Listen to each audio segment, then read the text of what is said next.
In this video, you'll learn how to make a rainbow trinket dish with PotterUSA tools. First, you'll need to begin with a piece of annealed copper. I would recommend 18 or 16 gauge. We're going to use Pancake Dye 1622 and Dish Forming Silhouette Dye 027.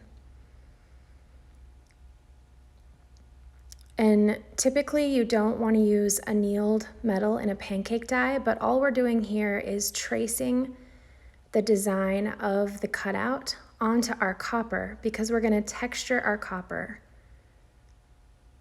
first before cutting it out. So I'm just using a Sharpie to trace the overall cutout shape onto the metal so that I know where to texture for my design. So I've got the shape traced out on my copper. And then I'm going to use steel binding wire or baling wire. It's a soft steel wire. It comes in a lot of different gauges. It's usually dark. And I'm going to use it to make designs that I'm going to then press into the metal and use for texturing. So this is a pretty heavy gauge. I think it's about 16 gauge. And I am forming it into half circles that I'll use to kind of delineate the different color zones on the rainbow. So you can see I'm just using the horn of the anvil to shape it. You could shape it over a bracelet mandrel or whatever tools you have at home. You could use a baseball bat, a dowel, anything you can get creative with to kind of form the wire around. And so my arc is a little too wide here, so I'm gonna just tighten that up by moving it up on the horn of the anvil to a smaller circumference area. And I'm just gonna make a few of these, probably 3 or 4 in different sizes so that I can give it the little dish that, overall rainbow feel. So that looks pretty good for this largest semicircle. And now I'm gonna make one that's slightly smaller. And so everything that I just did, I'm gonna do the same, but in a slightly smaller size.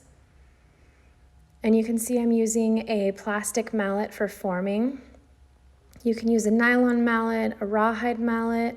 I would not recommend using a metal hammer because it will distort this soft steel wire.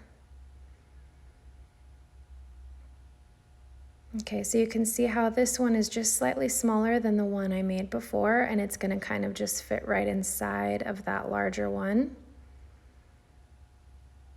And I'm going to continue on and make a couple more.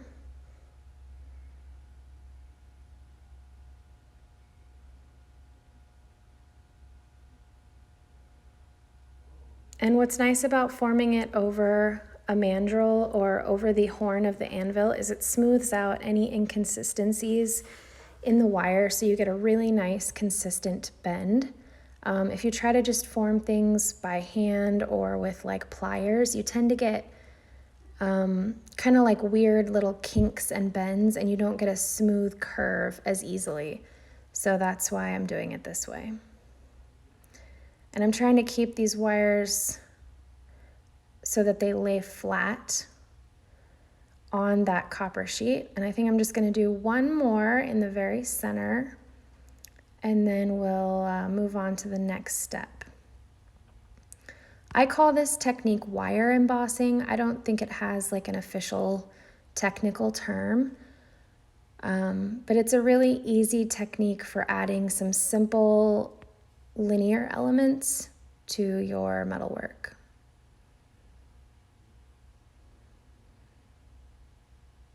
Okay, almost done here. That's going to fit right inside the middle. Just smooth out those curves.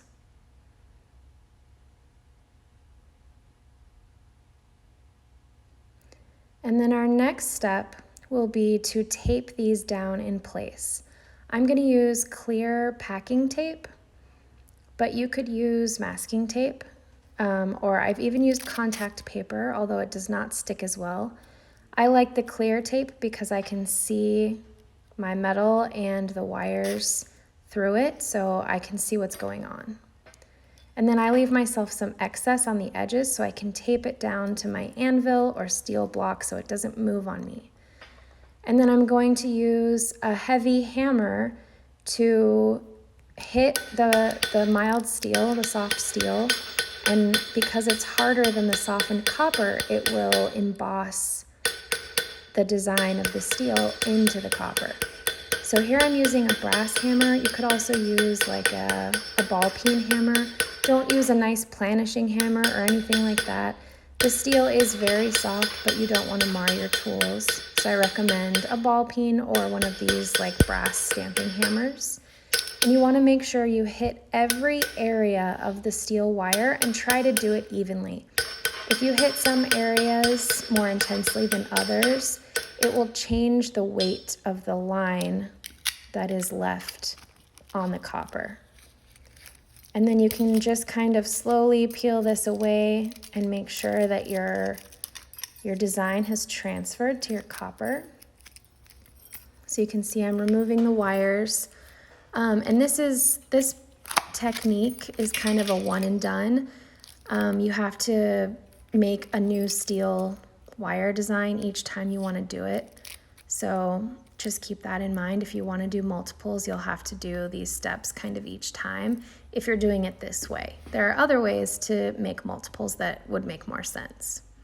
But here you can see the design embossed on the copper, and now we're ready to use the pancake die to cut it out. And just that embossing has sufficiently work hardened my metal for the pancake die for something like this because it's a big open shape. There's no like tight corners or anything that the metal's going to get stuck in.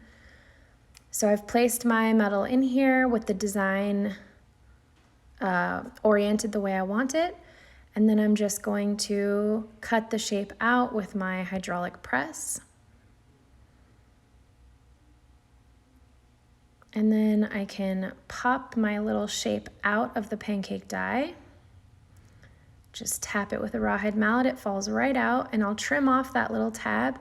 You can do it with your jeweler's saw, or here I'm just gonna do it with some hardware store tin snips. And then my next step is to form it in the dish former silhouette die. This is dish former silhouette die 027, and it's coordinated to work with pancake die 1622. And you're gonna place it so that the design is facing up, and then you place the urethane on top of that because the urethane is gonna push the metal down into the die, and you want the design to be on the inside of your dish facing up. So we press it in and then take a look at it. I can see I didn't have it fully centered on my silhouette die, so that top edge was kind of drawing into the dish. I'll show you again in a second here. Not a huge problem, but next time I'll take a little more care to make sure it's better centered. See how that top line isn't perfectly straight? It's because the metal's getting sucked into where the die forms the most. So I'm just gonna go ahead and trim that uneven area off and make it even, and it'll be no big deal. So I'm just drawing a straight line on here. I'm gonna use my jeweler's saw to just trim off the excess. You could use a shear if you wanted.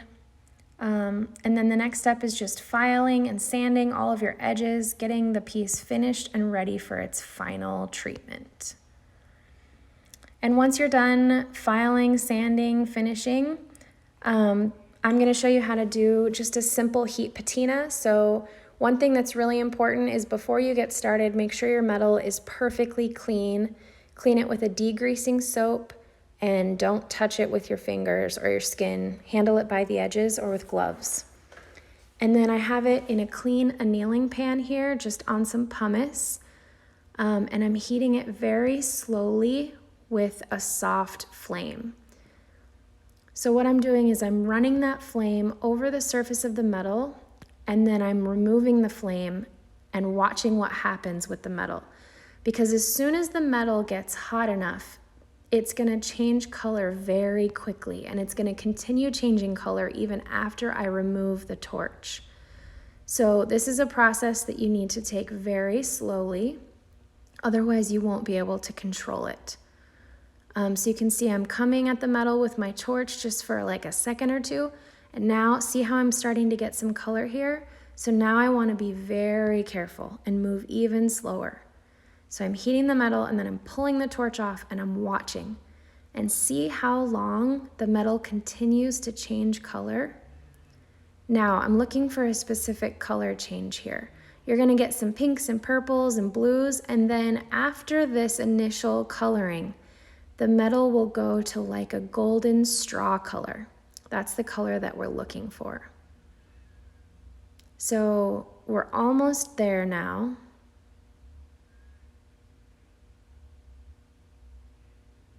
Okay, see how in that corner I've got like a golden straw color? That's the color I'm looking for. Anything after this color will likely stay. If you stop heating before you get to that golden straw, the colors will likely fade when you go to seal the metal, or in a day or two, they'll just change. So if you heat up to this yellow color and then continue heating a little bit more until you're happy with the coloration that you get, you'll have better luck. And then I'm going to continue to just heat really slowly until I find something that I'm happy with. And heat patinas are a little tricky. They're a little hard to control. They're going to be different every time. But the nice thing about them is that if you don't like it, you can just pickle it and start over. But the warmer the metal gets, the more careful you have to be and the slower you need to go. So here I'm just trying to get this central area to be a slightly different color than like the outer rings of the rainbow. And once I get that color, I'm going to stop and let this air cool completely. Don't touch it. Don't quench it because it'll change the color. Okay, I'm pretty happy with that. I think I'm going to leave it. And you want to let it air cool, and then you can wax it or spray it or however you like to finish it. And that's it. That's how I made my cute little rainbow trinket dish. Hope you enjoy it. Thanks, guys.